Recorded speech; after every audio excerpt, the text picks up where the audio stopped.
The rain poured relentlessly over New York City that evening, transforming the usually bustling streets into glistening pathways illuminated only by the amber glow of streetlights. Leonardo DiCaprio pulled his weathered baseball cap lower, obscuring his face as he stepped out of the yellow taxi. He paid the driver, who hadn't given him a second glance throughout the 20-minute ride from the private airfield. That was precisely what Leo wanted tonight, anonymity. "Thanks," he muttered, pulling his worn leather weekend bag from the back seat. The taxi driver merely nodded, too engrossed in his podcast to register the celebrity who had just exited his vehicle. Leonardo stood for a moment in the downpour, letting the cool water wash over him.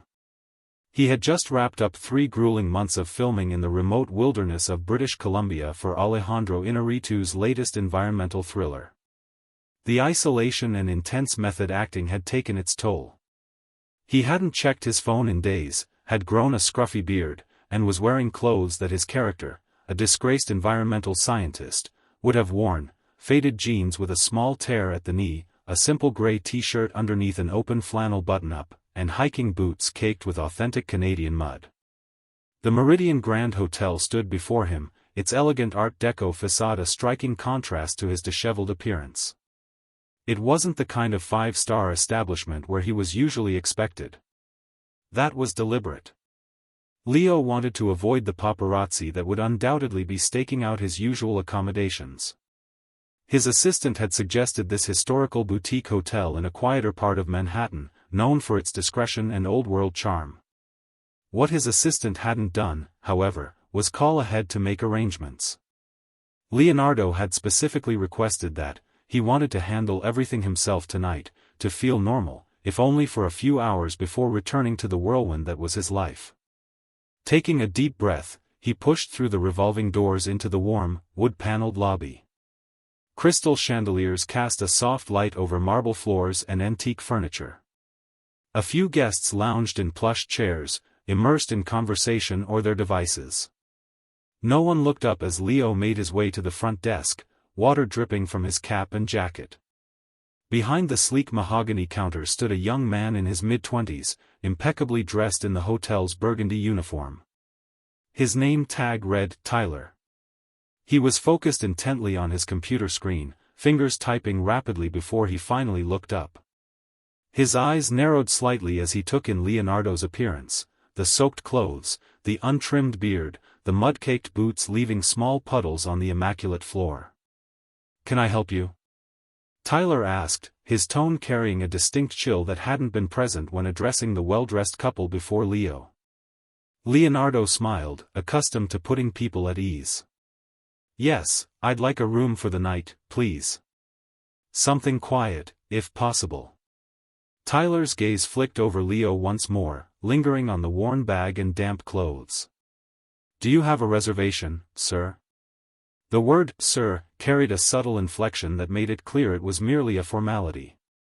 "No, I'm afraid not." It was a last-minute decision to stay in the city tonight, Leo explained, reaching for his wallet. "I'm happy to provide a credit card for incidentals." Tyler's fingers tapped at his keyboard, his expression growing increasingly dismissive. "I'm sorry, but we appear to be fully booked tonight. There's a convention in town." Leonardo frowned slightly. The lobby was quiet, with only a handful of guests visible. His intuition, honed by years of reading scripts and character motivations, told him the young man was lying. "Are you certain?" "I only need a single room, nothing fancy." "I noticed your website showed availability when I checked earlier today," Leo pressed, keeping his tone friendly. Tyler's smile tightened. "The website isn't always up to date, sir. For someone like," he paused, giving Leo another once-over, "for walk-ins without proper reservations or attire meeting our standards, I'm afraid we cannot accommodate you tonight. There are several hostels in the East Village that might be more suitable for your needs." The dismissal was clear, the implication stinging more than Leo would care to admit. "For someone like you." The words hung in the air between them. He was being judged solely on his appearance, something that rarely happened to him in his daily life, protected as he was by fame, wealth, and the buffer of assistants and security personnel. Leonardo felt a strange mixture of emotions wash over him: surprise, embarrassment, and then a curious sense of understanding. This was how most people were treated when they didn't fit a certain profile of wealth or status. This was the real world, unfiltered by celebrity privilege. "I see," Leo said quietly, studying the young man's face. There was no recognition there, only disdain. "Thank you for your time." He turned to leave, contemplating whether to reveal his identity or simply find another hotel, when a commotion near the elevators caught his attention. "Oh my God, is that—" "No, it can't be," a female voice exclaimed loudly enough to turn heads. Leonardo glanced toward the sound, finding a middle-aged woman staring at him, her eyes wide with recognition. She was elegantly dressed, clearly a guest of the hotel, and was now nudging her husband with increasing excitement. "Martin, look! It's Leonardo DiCaprio," she hissed, not quite managing to keep her voice down. Several things happened at once. The husband looked up from his phone with sudden interest. A small group of guests in the lobby turned to stare. And behind the reception desk, Tyler froze, his fingers suspended over the keyboard, his face draining of color as realization dawned. Leonardo sighed internally. This was exactly the scenario he had been hoping to avoid. He offered a polite smile and a small nod to the woman, who was now fumbling for her phone, presumably for a picture. "Mr. DiCaprio," came a new voice, deeper and more authoritative. A tall man in his 50s approached from a door marked "Management." His tailored suit and confident stride identified him as someone in a position of power even before he extended his hand. "I'm Richard Harmon, General Manager of the Meridian Grand. It's an honor to have you with us tonight," he said warmly, shaking Leonardo's hand with both of his. "Please forgive any misunderstanding. We would be delighted to accommodate you." Leo could see Tyler from the corner of his eye, looking as though he might faint. The young receptionist's face had progressed from paper white to a deep crimson, his eyes wide with horror as he realized his catastrophic error. "That's very kind of you, Mr. Harmon," Leonardo replied, keenly aware of the growing attention from the lobby. "But your colleague here has informed me that you're fully booked tonight. I wouldn't want to displace any of your guests." Richard Harmon's smile never faltered, though his eyes darted briefly toward Tyler with a look that promised a reckoning later. "Not at all, Mr. DiCaprio. We always keep our finest suite in reserve for special circumstances. It would be our privilege to have you stay with us." Leonardo considered his options. Part of him wanted to decline and walk out, to make a point about judging people by their appearance. Yet another part, the part that was bone-tired from months of filming in harsh conditions and simply wanted a comfortable bed, was tempted to accept. Before he could respond, the manager continued, "In fact, your arrival is fortuitous. We have a small charity event happening in our rooftop restaurant tonight for local environmental education, a cause I believe is close to your heart. Your presence, even briefly, would mean the world to the organizers." That caught Leonardo's attention. Environmental activism had long been his passion, often eclipsing even his love for acting. The genuine enthusiasm in Richard's voice suggested this wasn't merely a ploy to smooth over the situation. "I'd be happy to stop by," Leo found himself saying, "but I should probably clean up first." He gestured to his rain-soaked clothes with a self-deprecating smile. Of course, of course." Richard beamed, signaling to a nearby bellhop who immediately stepped forward to take Leonardo's bag. "Tyler will personally handle your check-in right away." The pointed look he gave the young receptionist carried unmistakable meaning. Tyler looked as though he might be sick. His hands trembled as he reached for a key card. "Mr. DiCaprio, I can't begin to apologize," he stammered, his earlier condescension replaced by mortification. Leonardo approached the counter once more. "The penthouse suite, I presume?" he asked, his voice level but his eyes holding Tyler's with unexpected intensity. "Why yes, sir. Our finest accommodation," Tyler managed, sliding the key card across the counter with unsteady fingers. Leonardo picked up the card, then leaned in slightly. "You know, Tyler, I'm curious, what exactly did you mean by, someone like me?" His tone wasn't angry, but genuinely inquisitive, giving the young man an opportunity to reflect on his prejudice. Tyler's mouth opened and closed several times before he found his voice. I made a terrible assumption based on your appearance, sir. It was completely unprofessional and unforgivable." "We all make assumptions," Leonardo acknowledged. "The question is what we learn from them." He paused, then added more quietly, "I'd appreciate it if we could speak privately before I check out tomorrow." Tyler nodded frantically, relief flooding his features at this unexpected reprieve. "Absolutely, Mr. DiCaprio. Whenever is convenient for you."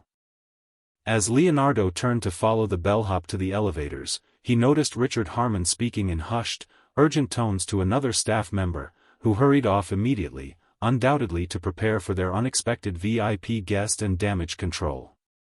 The elevator doors closed, finally giving Leo a moment of privacy. He removed his damp cap and ran a hand through his hair, exhaling slowly. It had been years since he'd experienced such an unfiltered interaction, one based solely on appearance rather than his celebrity status.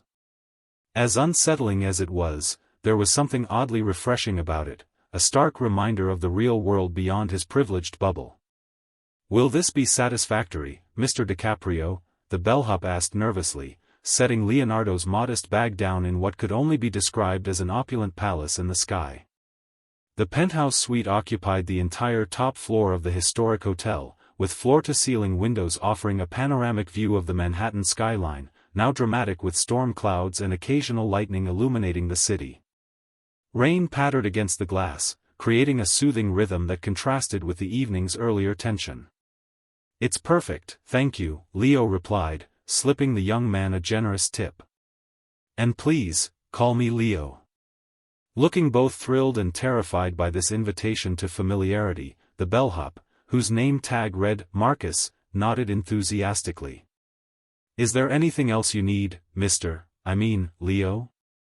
Leonardo glanced around at the lavish space, the expansive living area with its Art Deco furniture, the dining room that could comfortably seat 12, the state-of-the-art kitchen, and what appeared to be multiple bedrooms branching off from the main space.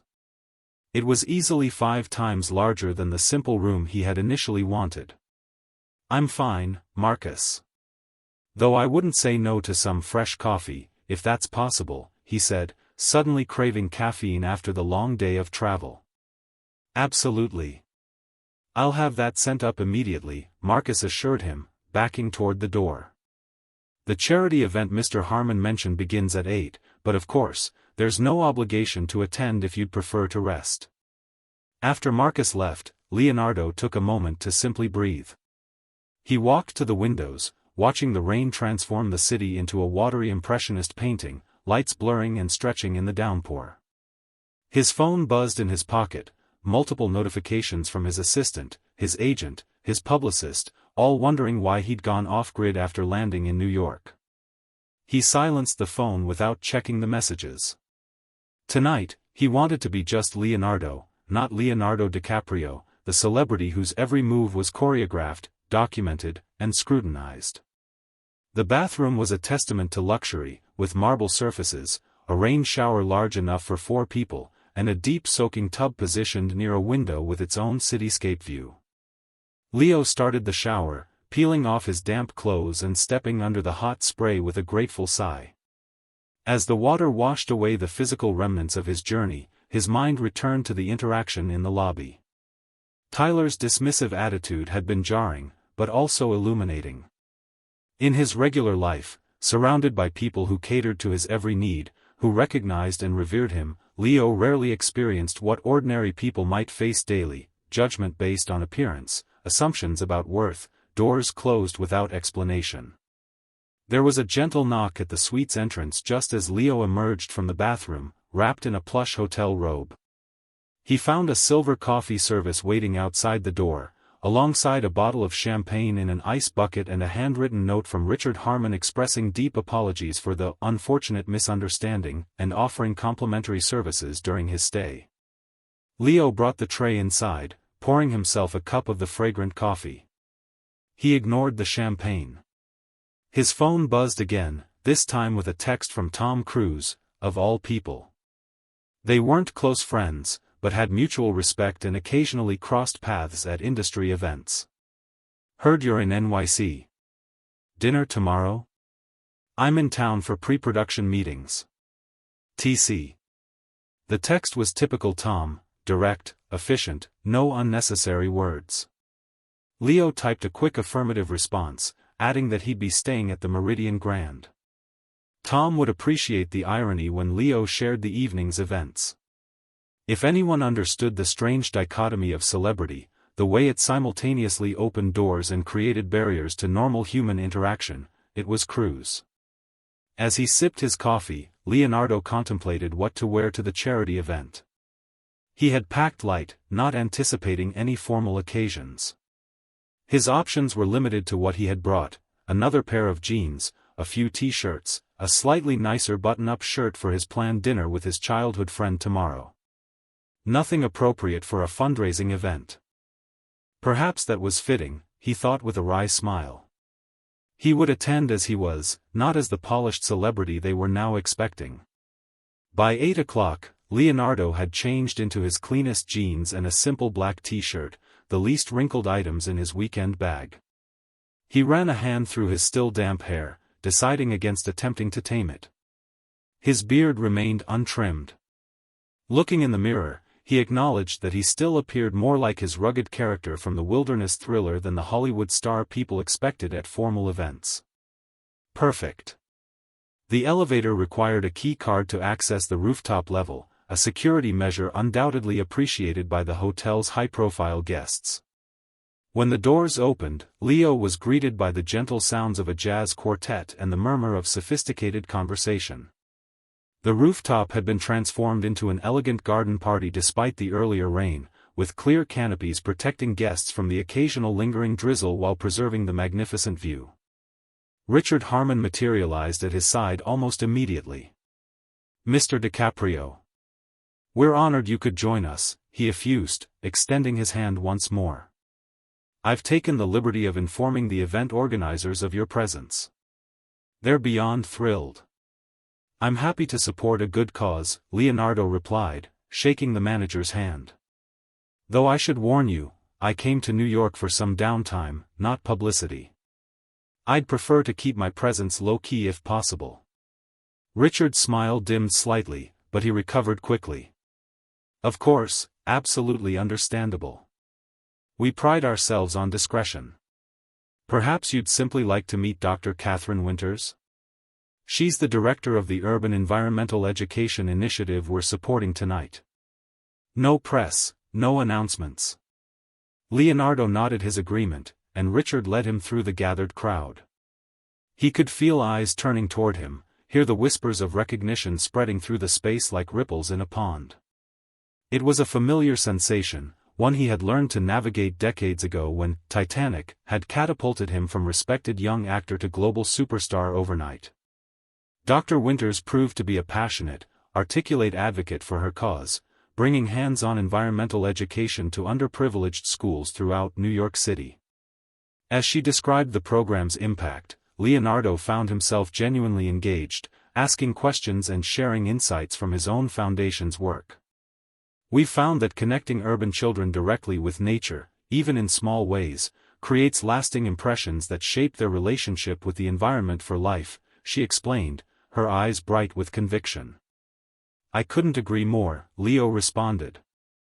"My foundation has funded similar initiatives internationally. The key is sustainability, ensuring these aren't just one-off experiences but ongoing educational opportunities." Their conversation continued, drawing in other guests who had initially approached hoping for a brush with celebrity but stayed for the substantive discussion. Leonardo found himself enjoying the evening far more than he had anticipated, momentarily forgetting the uncomfortable encounter that had preceded it. That is, until he noticed Tyler hovering at the edge of the rooftop space, directing service staff with nervous energy. The young receptionist was visibly tense, his earlier confidence replaced by an almost palpable anxiety. When their eyes met briefly across the crowd, Tyler quickly looked away, busying himself with unnecessarily adjusting a floral arrangement. "Excuse me for a moment," Leo said to Dr. Winters, promising to continue their conversation later. He made his way through the crowd toward Tyler, who looked increasingly like he might bolt for the service elevator. "Tyler," Leonardo greeted him, keeping his voice neutral. "I didn't expect to see you up here." The young man straightened, his expression a complex mixture of shame and professional determination. "Mr. Harmon asked me to oversee service for the event, sir. He thought it would be educational for me." Leo raised an eyebrow. "Educational?" "A reminder of why we never judge guests by their appearance," Tyler clarified, his cheeks flushing. He was right, of course. "I've learned a valuable lesson today." There was sincerity in the young man's voice that Leo hadn't expected. "Walk with me," he suggested, gesturing toward a quieter corner of the rooftop. Tyler hesitated, then nodded, following Leonardo to a relatively private spot near the edge of the terrace. The city sprawled before them, a tapestry of lights against the night sky. The rain had finally stopped, leaving everything with a fresh, clean scent. "Are you being fired?" Leonardo asked directly, once they were out of earshot of other guests. Tyler swallowed hard. "Mr. Harmon has scheduled a meeting with me tomorrow morning." He didn't say explicitly, but, "It seems likely." Leonardo leaned against the railing, considering the young man beside him. "Tell me something, Tyler. Why did you turn me away earlier?" Tyler looked surprised by the question, as if he'd expected accusations rather than curiosity. He began, then stopped, gathering his thoughts. "The hotel has standards. You didn't look like someone who could afford our rates. And that justified rudeness?" Leo pressed, his tone still more inquisitive than accusatory. "No," Tyler admitted, looking down at his polished shoes. "That was uncalled for. I should have been professional regardless of my assumptions." He paused, then added with unexpected candor, "The truth is, I've been working double shifts all week because we're short-staffed. I was tired and frustrated, and I took it out on you. It's no excuse, but it's the truth." Leonardo nodded slowly, appreciating the honesty. "Have you worked here long?" 3 years, Tyler replied. "I started as a bellhop while I was still in college. This job pays for my mother's medical bills. She has multiple sclerosis." The words tumbled out, as if Tyler hadn't meant to share something so personal but couldn't stop once he'd started. "I'm sorry to hear that," Leonardo said softly, the revelation adding layers to his understanding of the young man. "It doesn't excuse how I treated you," Tyler added quickly. "I'm truly sorry, Mr. DiCaprio. I admire your work, both as an actor and as an environmentalist. The way I acted wasn't a reflection of who I aspire to be." There was a vulnerability in Tyler's admission that resonated with Leonardo. He had encountered plenty of sycophants in his career, people who switched from dismissive to fawning the moment they recognized him. Tyler's apology felt different, genuine remorse from someone facing real consequences. "I'll speak to Mr. Harmon before I leave tomorrow," Leo decided. "I don't believe you should lose your job over this." Tyler's eyes widened. "You would do that? After how I treated you?" Leonardo shrugged. "Everyone deserves a second chance. Besides, I have a feeling you've learned more from this experience than you would from unemployment." Relief flooded Tyler's features, quickly followed by determination. "I promise you won't regret it, Mr. DiCaprio. I'll be the most professional receptionist this hotel has ever seen." "Just treat everyone with dignity," Leo advised. "Famous or not, wealthy or not. That's all any of us really want." Their conversation was interrupted by Richard Harmon appearing at Leonardo's elbow, smoothly suggesting that Dr. Winters was eager to continue their discussion about potential collaboration between her initiative and Leo's foundation. As Leonardo was led away, he caught Tyler's eye once more and received a nod of profound gratitude. Something about the exchange left Leo feeling lighter than he had in months. Perhaps this unplanned detour into normalcy, however briefly it had lasted, was exactly what he had needed. Leonardo woke the next morning to sunlight streaming through windows he had forgotten to close. The storm had passed during the night, leaving behind a crisp, clear day that showcased New York at its autumn best. For a moment, he lay still, orienting himself in the expansive bedroom of the penthouse suite, so different from the rustic cabin he'd called home during filming. His phone showed multiple missed calls and texts, most prominently from his assistant, Maggie, whose messages had progressed from curious to concerned to mildly panicked. He sent her a quick reassurance that he was fine, staying at the Meridian Grand, and would meet her for lunch to discuss the upcoming press tour. As he prepared for the day, Leonardo reflected on how differently his hotel experience would have unfolded had he arrived with his usual entourage, his security team clearing a path, Maggie handling check-in while he was discreetly ushered through a service entrance to avoid public attention. He would have missed both the sting of rejection and the subsequent meaningful interactions. By 10 o'clock, freshly showered and dressed in what his stylist would have certainly deemed casual homeless chic, Leo made his way downstairs. He had a purpose in mind before checking out. The lobby was considerably busier than the previous evening, with guests checking out and new arrivals waiting their turn. Behind the reception desk, Tyler was nowhere to be seen, but Richard Harmon was speaking with a guest, his manner solicitous and attentive. Leonardo waited patiently, observing the bustling scene. When Richard finished with the guest, his eyes swept the lobby and widened slightly upon noticing Leo. He immediately approached, hand extended. "Mr. DiCaprio, good morning. I trust you found everything to your satisfaction." The manager's smile was warm, if somewhat nervous. "The accommodation was excellent," Leo assured him. "I was hoping to speak with Tyler before I leave." "Is he working today?" Richard's expression faltered slightly. "He's in my office, actually. We were just discussing yesterday's unfortunate incident." "Perfect timing, then," Leo replied. "I'd like to join that conversation, if you don't mind." The manager looked momentarily conflicted but quickly recovered. "Of course. Right this way." He led Leonardo through a door marked "Staff Only," and down a corridor lined with offices.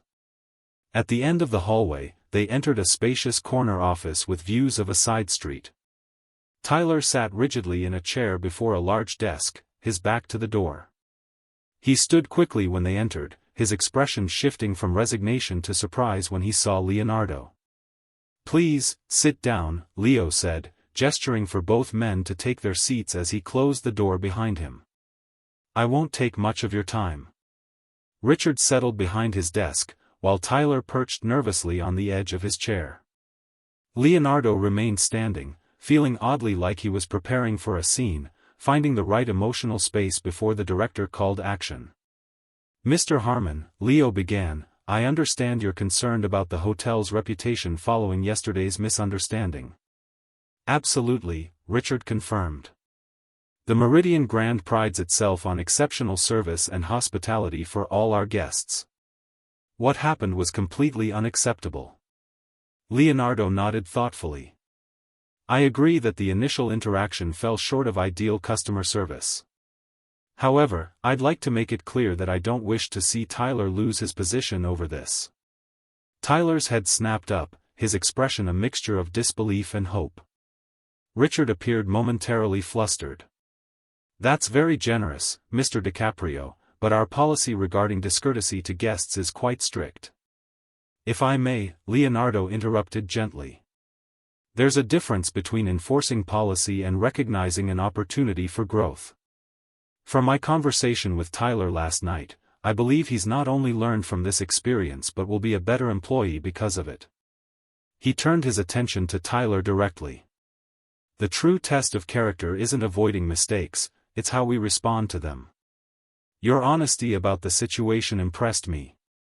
Tyler straightened in his chair. Thank you, Mr. DiCaprio. I promise this will never happen again, with any guest. Richard Harmon looked between them, clearly reassessing the situation.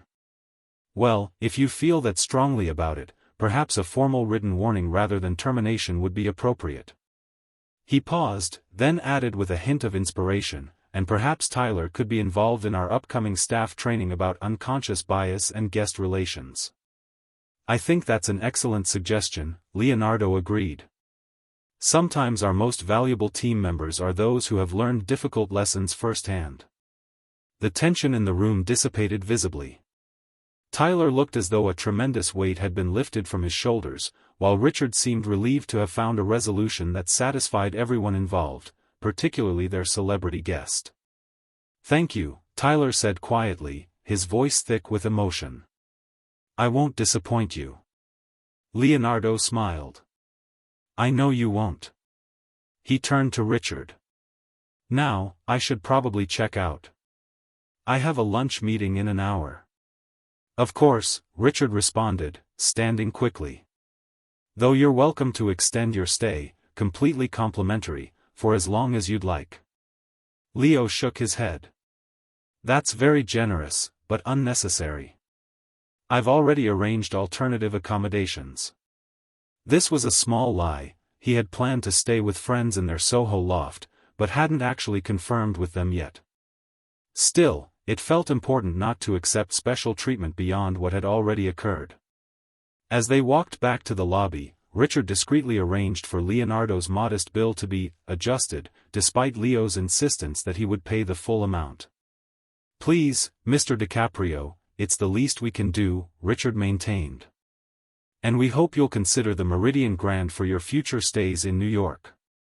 At the front desk, Tyler had returned to his post, looking both chastened and determined. As Leonardo completed his checkout, the young receptionist handed him a business card. My direct line, Tyler explained. If you ever need anything during a future stay, or even if you don't stay with us, please don't hesitate to call. Leonardo accepted the card with a nod. I hope your mother's health improves, he said quietly. Tyler's eyes widened slightly at the personal reference. Thank you, Mr. DiCaprio. That means a lot. As Leonardo prepared to leave, a commotion at the entrance caught his attention. A small group of paparazzi had somehow discovered his location and were positioned outside, cameras ready. Simultaneously, his phone buzzed with a text from Tom Cruise. Change of plans. Heading to your hotel now for early lunch. Table for 2 at your restaurant. 20 minutes. TC. Leonardo smiled ruefully. His brief sojourn into anonymity was officially over. Soon, the lobby would be abuzz with not one but 2 major celebrities, security teams would be deployed, and the carefully cultivated atmosphere of subdued elegance would give way to the controlled chaos that followed fame. He glanced back at Tyler, who was watching him with newfound understanding. Good luck, the receptionist offered with a genuine smile. Leo nodded his thanks. As he braced himself to step back into his public persona, he found himself grateful for the previous day's humbling experience, the rare gift of being seen, however briefly, as simply a man in need of a room for the night, rather than Leonardo DiCaprio, global icon. Mr. DiCaprio, Richard called as Leo headed toward the door. Will you be returning through the main entrance? We can arrange for you to use our private access point to avoid the attention outside. Leo considered the offer for a moment. It would certainly be easier to slip away unnoticed, to protect the brief privacy he had carved out for himself. But something about that felt like retreating. No need, he decided. I'll manage. As he pushed through the revolving door into the bright morning sunlight, camera flashes immediately erupted, and calls of Leo. Leo. Over here, filled the air. He offered a slight wave but kept walking, his mind already shifting to his upcoming lunch with Tom Cruise, the press obligations waiting on his calendar, and the inevitable return to the carefully controlled environment of celebrity. Yet something had shifted within him, a renewed appreciation for the unfiltered human connections that fame often denied him, and a reminder of the value in occasionally stepping outside the protective bubble of privilege and recognition. Behind him, through the glass doors of the Meridian Grand, Tyler watched Leonardo DiCaprio disappear into a waiting car, surrounded by the trappings of fame that had been temporarily stripped away during their unusual encounter. The young receptionist smiled to himself before turning to greet the next guest approaching his desk, an ordinary-looking woman with a tired expression and a small child in tow. "Welcome to the Meridian Grand," Tyler said warmly, giving her his full attention. "How may I assist you today?" "Thank you for watching. I hope you all enjoy this video and learned a lesson. I would be grateful for your likes. Also don't forget to subscribe and comment on the video. See you soon.